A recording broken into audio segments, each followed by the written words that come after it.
La Gemara du Chok l'Israël ce matin, Berachot 25b. Rav Achai, Yasak les librés Berav Yitzhak bar Shmuel bar Marta. Rav Achai, il voulait marier son fils et il allait à la maison de Rav Yitzhak bar Shmuel bar Marta. Aïle la choupa velo ava mistay amilta. Alors, le Khatan et la Kala Baruch Hashem se sont mariés, mais le Khatan n'arrivait pas à consommer son mariage. Il n'arrivait pas à être ensemble avec sa femme. Ça veut dire qu'il y avait quelque chose. Il faut comprendre.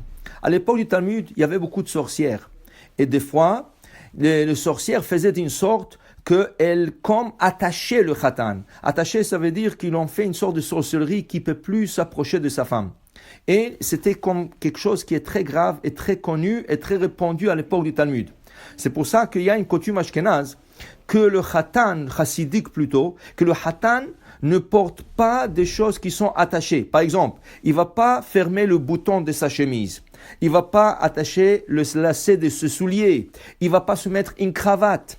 Tout ça parce que tout ce qui a un nœud, ils ne veulent pas que ce type de sorcellerie s'attrape sur eux. Malgré que Baruch Hashem aujourd'hui, depuis le Maharal de Prague qui a annulé toute la sorcellerie, il y a encore certaines sorcelleries qui existent, mais pas aussi fort comme à l'époque. Mais les Ashkénazes, comme en Europe, il y avait cette coutume-là. Alors ils ont gardé cette coutume et par-dessus son costume, il met le kittel, comme une tunique blanche, et là tu vois pas que les boutons sont ouverts, tu vois pas qu'il n'a pas de cravate, tu vois rien. Et c'est après la choupa, une fois qu'ils ont fait la choupa, il a le droit de fermer ses boutons, mettre la cravate et tout ce qu'il en faut. Alors voilà dans notre Gemara, Rav Achai, il a marié son fils, et le fils n'arrivait pas à s'approcher de sa femme. Azal batre le eyone. Il est parti chez eux à la maison pour voir. Toujours, quand il y a un problème, il faut voir qu'est-ce qu'il y a à la maison. Des fois, à la maison, il y a des problèmes. Par exemple, peut-être les mezuzot ne sont pas cachères. Peut-être il y a une avoda zara, comme quelque chose, une croix ou une statue qui est interdite. Il faut toujours chercher à la maison. Quand il y a un problème, il faut toujours commencer par la maison pour voir s'il y a quelque chose à la maison qui n'est pas propice. Comme j'ai lu une histoire très importante en Israël qui est arrivée, il y avait un couple qui n'arrivait pas à avoir des enfants. Et un des grands rabbanim, il leur a dit, un kabbaliste, leur a dit, il y a quelque chose qui ne va pas dans votre chambre à coucher. Ils ont vérifié la mezouza, ils ont vérifié tout ce qu'il faut, mais ils n'ont rien trouvé. Un jour, la femme, elle a dit à son mari, tu sais quoi, peut-être on va changer le meuble dans la maison. Et il avait comme une armoire murale.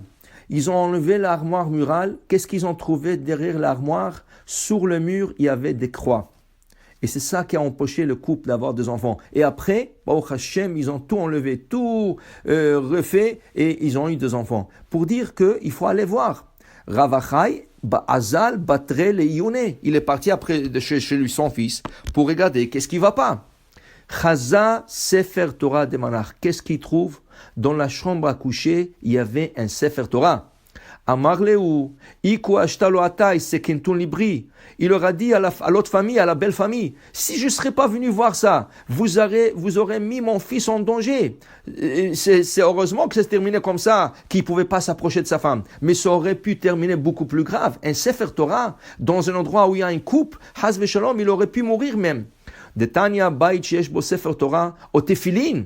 Asur le shamesh botamita, at yotziuem at shnechem kli betoch kli. Une maison où il y a un Sefer Torah, ou un Tefilin, il est interdit d'être avec sa femme ensemble. Ça veut dire que dans ta chambre à coucher, il est interdit d'avoir un Sefer Torah, un livre de Torah et un Tefilim. Plus que ça, la halakha interdit d'avoir des livres, pas des livres de Tehilim, pas des livres de commentaires, rien du tout dans la chambre à coucher. Maintenant, tu veux lire, c'est bon. Alors tu as un tiroir, rentre-le dans le tiroir. Tu vas à l'hôtel avec ta femme, tu n'es pas chez toi, mais tu as le Tefilim avec toi. Alors rentre-le dans un tiroir, rentre-le dans une armoire, quelque chose pour qu'on ne le voit pas. Le problème dans ce cas spécifique dans le Talmud, le Sefer Torah était découvert comme ça devant la Hatan et la Kala.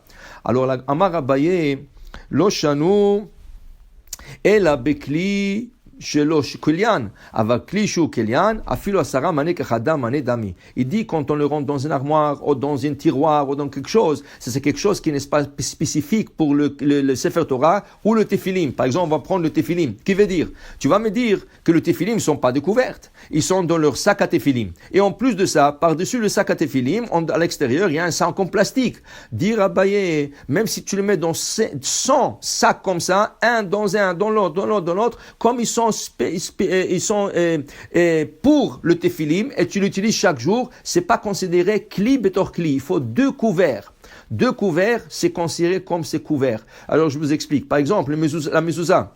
La mezouza, on la couvre avec un plastique et puis on met le boîtier. 2 couverts. Et là, tu peux la mettre partout dans la maison, inclusivement dans ta chambre à coucher. Mais si tu mets une mezouza dans un plastique et après tu le mets dans un boîtier transparent en verre et ça fait face à la chambre à coucher, c'est pas bon. C'est pas kli betor kli. Il faut 2 kelim pour que quelque chose soit considéré couvert. Tu as un livre. Tu as quelque chose de sacré et tu veux rentrer dans la salle de bain. Tu le gardes toujours sur toi et tu rentres dans une salle de bain publique ou quoi que ce soit. Si il est dans un sac, dans un petit sac, et tu le mets dans la poche, qui est un deuxième sac, c'est considéré kli betor kli. Il faut 2 couverts pour que la chose qui est sacrée soit considérée comme couverte et ce serait permis de rentrer avec elle dans la salle de bain. Alors, dans ce cas, le Sefer Torah n'était pas couvert. Amar Rabbi Yoshua ben Levi, qu'est-ce qu'il fallait faire? Tzarich la'asot lo mechitza asara. Qui veut dire, à l'époque, c'était des studios, ce n'était pas des maisons, des chambres. Il y avait une chambre, la cuisine était dedans, la salle manger était dedans, tout était dedans. Alors comment tu peux dormir dans un studio où il y a un Sefer Torah? Tu fais un rideau. Mechitza, tu fais un rideau, gavoa asarat fachim, qui est au moins 1 mètre haut, et là tu mets le Sefer Torah derrière cela.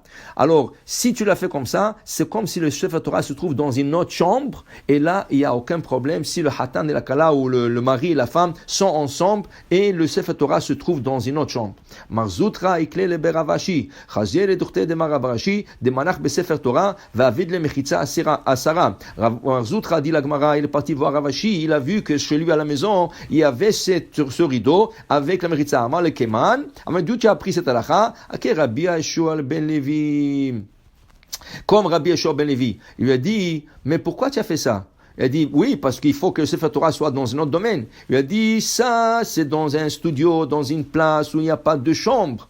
Mais vous, que vous avez une autre beta achrina, vous avez une autre chambre, on n'a pas le droit de faire ça. Tu dois le mettre dans l'autre chambre carrément. Ça, c'est dans le cas qu'on appelle des cas de force majeure, qu'on ne peut pas avoir 2 chambres. Et là, le Sefer Torah est présent, alors on met ce rideau. Mais si tu as une autre chambre, il faut dédier le chambre pour le Sefer Torah et tu le places là-bas. Amarle lavadata. Il dit, voilà, je n'ai pas fait attention à cela et c'est bien que tu es venu me le dire. Alors pour vous dire, un Sefer Torah, un Tephilim, des livres, il faut leur donner le respect. Baruch Adonai Le'olam. Amen ve Amen.